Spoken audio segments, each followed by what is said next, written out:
Welcome to this session on strategic decision making. And during today, we're going to look at psychological considerations, look at some of the rational ways that we can make decisions, and then finish off by considering how the two can come together. So let's have a look at the psychological considerations. And what really is the problem? The problem is that on one hand, we have a situation where we're trying to do things in a rational way, and that is fine. However, as human beings, we have two sides to ourselves. We have the rational, where we try and use logic and so on, and the irrational, which means that we are looking at those aspects of being human outside of logic, which involves creativity, art, and vision. And that is to be human. So one of the key problems is how do we as decision makers uh, work with these two aspects? And really, is there a problem anyway by using those two? Often we are told that there is, and uh, we try and avoid using the irrational because, as we'll see, irrational relates to biases that we may have. It may relate to the culture that we've been brought up in and how that impacts on our decision making. However, we do tend to look at a number of approaches, one of which is the inductive analysis, where we look at, if you like, the facts of a situation, and those can mean historical, and then we, on that basis, use those as axioms and interpret what might be happening. Now, you can see already that we've got two issues in relation to inductive analysis. Firstly, which facts? What do we decide is significant? And what's significant is something that emanates from ourselves and our judgment, and we'll look at judgment later. And if we're looking at the past or the future, we still end up with some bias. And that bias is related to significance, but as we'll see, there's a number of other biases, not least of all confirmation bias, which I will flag up now. And confirmation bias is one that uh, means that we look for the information that we're seeking, or in other words, we look for the confirmation that best suits what we think the problem is and what the solution is. There's an alternative view, and what we can say is, look, if we look at actors and we look at the way they do things, is it really that deterministic? Maybe it's something that we can't really approach through inductive analysis and perhaps maybe other types of analysis alone because there's the world is continuously evolving. And we know this when we think about the issue of the issue of capabilities. So you know from the resource-based view that we look at capabilities and as a way of understanding how we may compete within an industry. However, we then move on to talk about the issue of dynamic capabilities. And those dynamic capabilities are those that relate to the way the world is changing. And so for us to make those decisions about the company, we can't stick to our our static view of capabilities. We need to have a dynamic view, and that requires us as decision makers to be open to what is going around us and be willing to change. And indeed, even if we can see what is out there and see what the change is, and that's one of the basis of competition in that decision making and decision making that works often relates to the dynamic capabilities within an organization. It means that not all managers will see the world the same, and so therefore that creates a kind of asymmetry which can then be exploited by companies. So let's move on to looking at the characteristics of decision making. What is it that we need to make decisions? And perhaps the first aspect of it is pretty straightforward. We need information and knowledge. We can do it from a gut reaction, and in the absence of information and knowledge, maybe that's what we have to do. But typically, we will seek out and do some research to in order for us to make those decisions. And what we're trying to do is we're trying to be well informed. However, there is a problem of information overload, and one of the theories that uh, you may have come across is the whole thing of absorptive capacity. And this can be applied uh, typically to both organizations and individuals. How much information can we absorb and therefore use it? The other aspect of management decision making is the decision criteria. Okay, we get all this information and knowledge, and we then got to decide, well, what do we do with it? And this relates to the decision criteria. How are we going to judge the quality or the significance of the information that we have? And indeed, where do these decision criteria come from? So on one level, they can come from experience. If things are relatively similar to what they were before, then potentially we can use that, though as we'll see, the gambler's fallacy suggests that we have to be cautious. But nonetheless, experience is something that we need to look at. Clearly, we can look at theory. What does theory say about the nature of the decisions we need to make in this particular situation? So, for example, if we're looking at internationalization, we may look at the theory and the research around international joint ventures and how they succeed and the reasons for why they fail. That might help us determine decision criteria. But often we also have to look at the context, and sometimes we'll be in a situation for which we can't use past experience, and then we have to undertake philosophical thinking.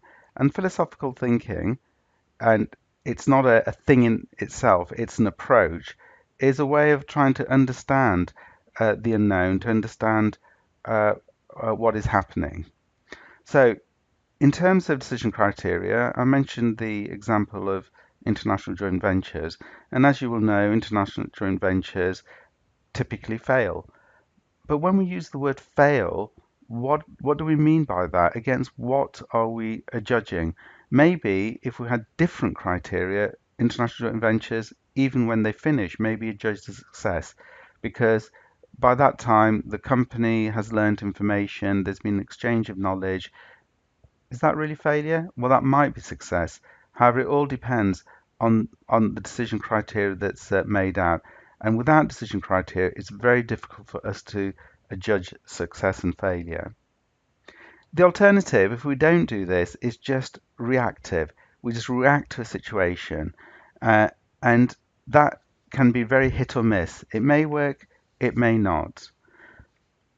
So, having looked at management information, let's return to the psychology of decision making and try and work out where some of this comes from. We cannot escape the fact that we are human beings, and as human beings, we have a number of modules of thinking, of behaving, which have developed over time, and they've developed to help us to cope with not just the environments that we typically live in, but with adverse environments. And obviously, just like in organizations where resources are scarce, we don't often have all the all the resources, and that includes information that we might want to have. And in order to not to be analyzing the same situation over and over again, we end up with shortcuts which help us to simplify what we're looking at. And we call these heuristics. And they're quick decisions, similar to Type 1 Thinking by Daniel Kahneman. It's quick and dirty, as it were, but it enables us to get things done, and avoids having to work out a full analysis over and over again. If we meet, say, a friend, we recognize their face, we don't have to work out whether we trust them. A heuristic allows us to do that. However, there are errors that can arise in new situations, and those errors are type 1, type 2 errors, where essentially uh,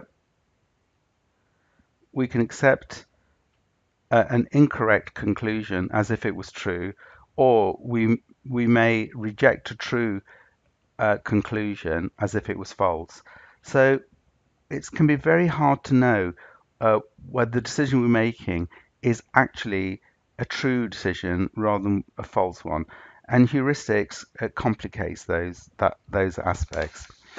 However, it is a shortcut. So, and we find that as human beings, we do this all the time, and especially so in business as well, where there's a lot of complexity. There may be stability where heuristics can work very well, and the one of the it helps us to understand one of the reasons why um, brands are so important. Because what a brand can help us to do is to simply determine, for example, the quality of something. A heuristic. Do you buy a brand for of bleach, or do you buy a non-branded bleach? They're basically exactly the same. It's the same chemical, and yet brands help us to associate quality, associate a product that will work. And indeed, we can get this in terms of country of origin as well. Made in Germany is very much uh, seen as a way of assuring quality. The other aspect of it is that we do this because evaluation or having to think things through actually is very time consuming and takes a lot of energy. And it's also one of the reasons why we have things like Which Magazine, if you've seen, who will do the evaluation for us. They will look at a number of a particular item from different brands, whether it's a washing machine, a car, a camera, or whatever, and help us to determine our choice by giving us an evaluation. You can see this in wine as well, where Decanter magazine may give gold awards, silver awards, and bronze awards for different wine. It helps us to choose, and heuristic as a shortcut is very helpful because the time-consuming aspects of it. However, it does cause us a problem in terms of not only living the lives we have, but in business. So, firstly, how might we frame a problem determines how what we do. So, for example, loss aversion, the idea that if we make a decision, we may lose something, has more salience than framing the problem in neutral terms. Framing the problem as, for example, financial, that we have to save money, could be at the expense of, for example, customer service or the expense of R&D. But if we frame it as we have to save money, otherwise, we are liable to go bankrupt, that frames the problem and therefore determines the decisions we have to make, whether it's true or not that we'll go bankrupt. It's if it is, then of course that might be the route to take. But often the implication is that we need to save money, we need to save costs, and those can determine the decisions that we make. How do we use information and researching the problem? Can be we'll have a look at it in a minute. Uh, can make a difference, and I've got researching in uh, uh, in commerce because researching is not necessarily researching in the way that you might do in an academic institution, which is peer reviewed. Researching just may mean just looking around to see what's happening, including what competitors might be doing. We've got problems of judgment, and Jeffrey Vickers, who talks about three kinds of judgment, talks about reality judgment. Have we actually seen the reality as it is? Is that really what exists out there? The other is value judgment, and value judgment is is similar to decision criteria. Against what values are we judging? Uh, uh, Not only reality, because not only reality, but also the actions that we need to take. So, what's our action judgment? How should we implement it? And you can see, excuse me, you can see that in something like this, reality and value judgment often is is what we often talk about strategy. It is strategizing. We're trying to see what's out there, what we should do and why we should do it. And then action relates to strategy implementation, which is often where even if we get the strategizing right, if we don't implement it well, then it's liable to fail. But you can see anyway, without that, in terms of reality, it depends. You can talk to friends and that, and they'll have a different view, even of something as simple as the quality of a film that you've seen, or whether you know, or how food tastes like, uh, whether you would return to the restaurant, and so you have that going. You also have things like value judgment. What do you think success looks like? Often emerges from that aspect of value, and we can see that when we look at uh, all of those aspects of decision making, this is very much related to Vickers and very much related to how we sense reality. So let's have a look at some of these, and in particular, how we might research a problem. Because, well, sorry, before we go on to that, let's look at how this works in practice in relation to snap judgments. And because of, excuse me, the because of the use of heuristics, um, we often make a decision, and that decision is a snap judgment made on heuristics that we used. But unfortunately, this creates resistance to revising it. We just carry on with the judgment that we've made, irrespective of any feedback that we might get. Uh, we also find this in day-to-day situations. We make If we make an early judgment about someone, and there's some research to suggest that this happens in the first 15 seconds of meeting someone, it's very hard to then shake off that decision we've made, irrespective of later information. And this can happen in a job interview in particular. So if we're talking about the first 15 seconds, then the question is, what is happening in that first 15 seconds for you to be perceived as someone who should be given a job rather than someone who shouldn't? And I'll leave that as a question for you. So returning to the thing about why our research might be biased, as human beings, the whole aspect of thinking is very energy intensive. So our bodies literally try not to use our brains in that way, which is why we get heuristics. But in any event, what we tend to do is use information that's easily available. So if someone provides us with that information, if there's a report, if there's an industry report, we may use that, but then what we might do is not contextualize it. We might not use that information that's easily available to think, well, what does that actually mean for our company, for our decision making? The other aspect of research is the way our memories work.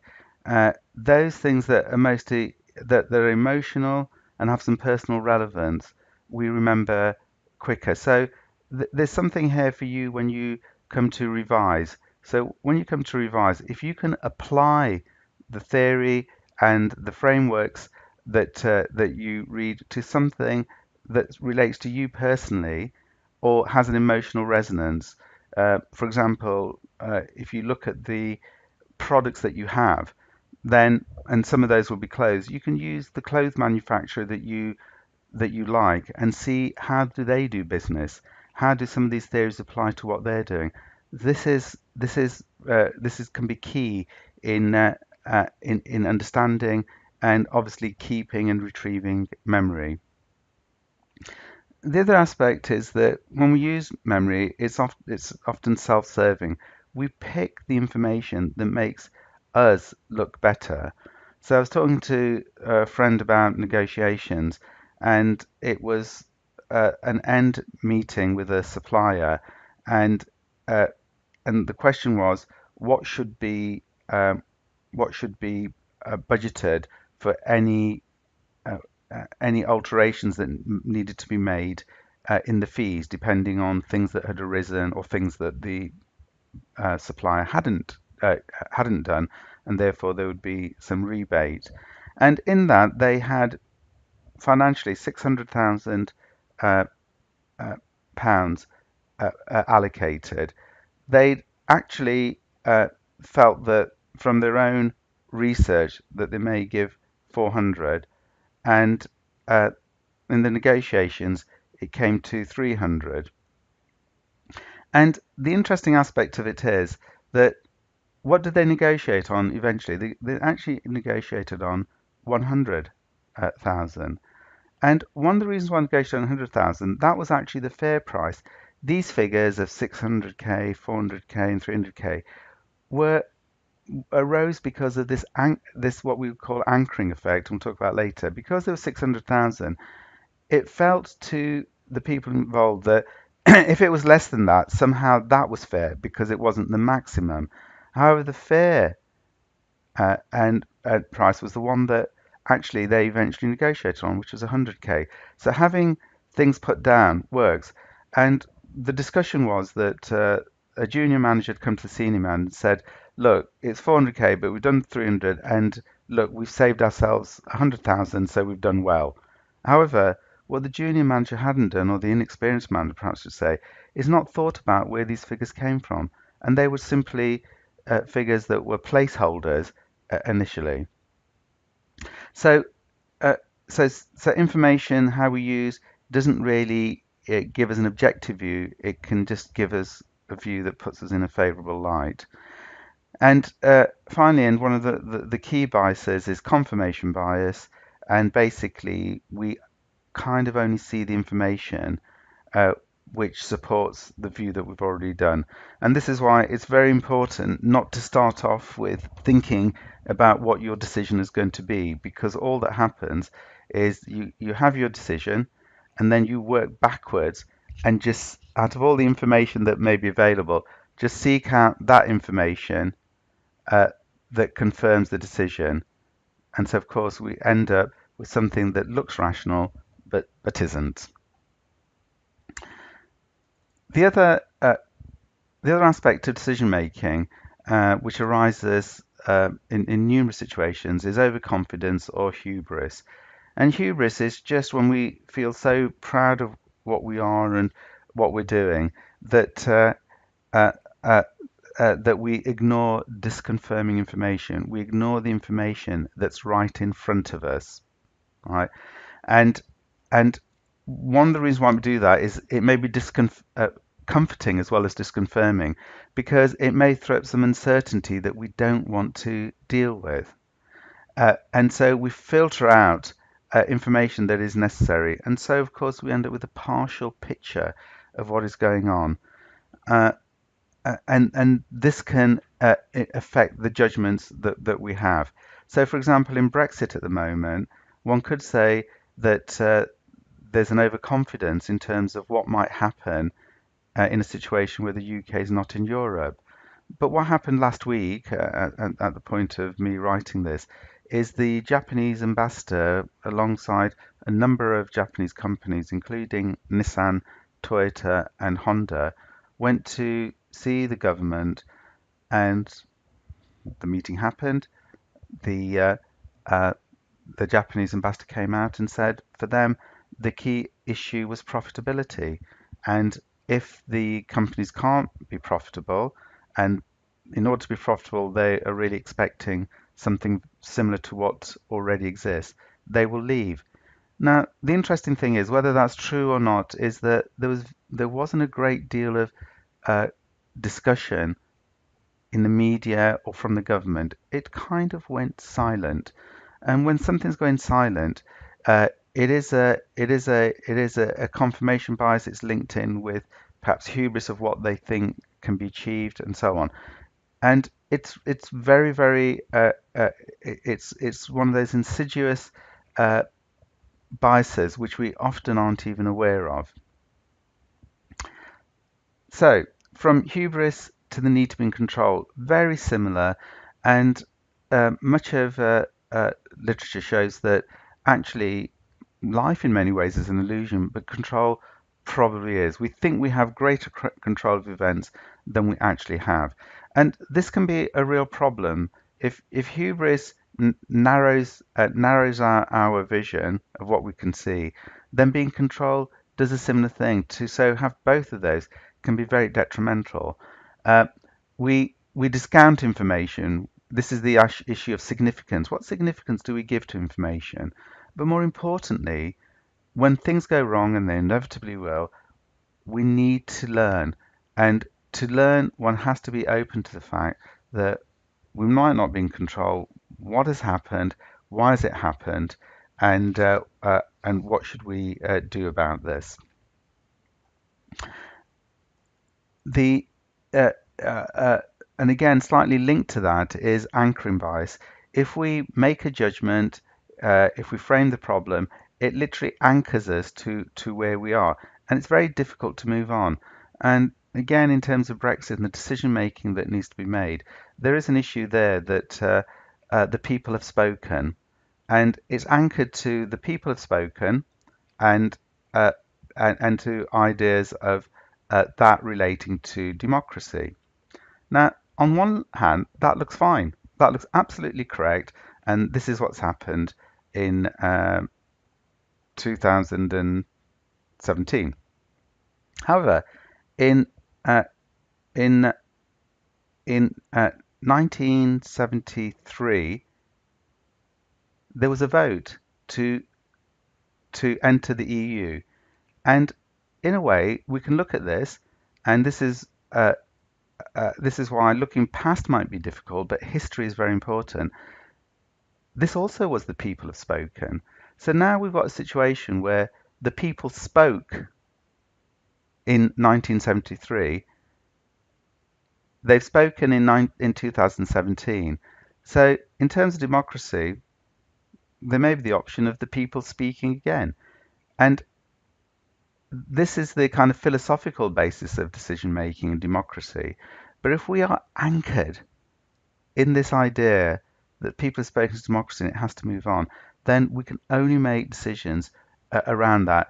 And therefore, we don't make anchoring adjustments. We don't make adjustments based on what we hear. So if you have the Japanese ambassador talking about the fact that companies will, well, alluding to the fact that companies will leave unless they can remain profitable, then what should we do? Now, remaining profitable may well mean that the government decides to pay for the difference between for the cost of any barriers and trade barriers that might exist, and that would resolve it. That would be profitable. Whether the government can do that and or not is another situation, and it relates to the issue of control. Because if what happens to one, then for one industry, then other industries may well want to do it, but only time will tell what happens in relation to that. Uh, so, uh, and finally on this, we have a look at post-evaluation, uh, and this is the problems of fundamental attribution bias. And what attribution bias tells us is that we attribute good outcomes to ourselves and bad outcomes to factors outside of our control. So when there's negotiations and they go well, that's because we've done it. When they go bad, it's because the other side were game playing, or something happened in the macro environment to relate to this and so on. So, and if we do that, we then lose the chance to take any corrective action. And again, return to learning. It is a truism, but often we only learn when we fail. When we fail, because it allows us to reflect on where we are and what we might do differently next time. So, and finally, on biases, it's the gambler's fallacy. We just think that because what we've done in the past is like to influence the future, right? And it just it just strengthens the beliefs that things might change over time. And it comes from gambling in the sense that if somebody has a good run, then they might think things are going to fail. Things aren't going to fail. They're not going to have a good run. They may lose. Or if they've been losing, they may feel the next gamble they make will succeed. But in terms of probability, each time you gamble, it's the same probability, and one can't do it. And this is where clearly, understanding and being rational is very important.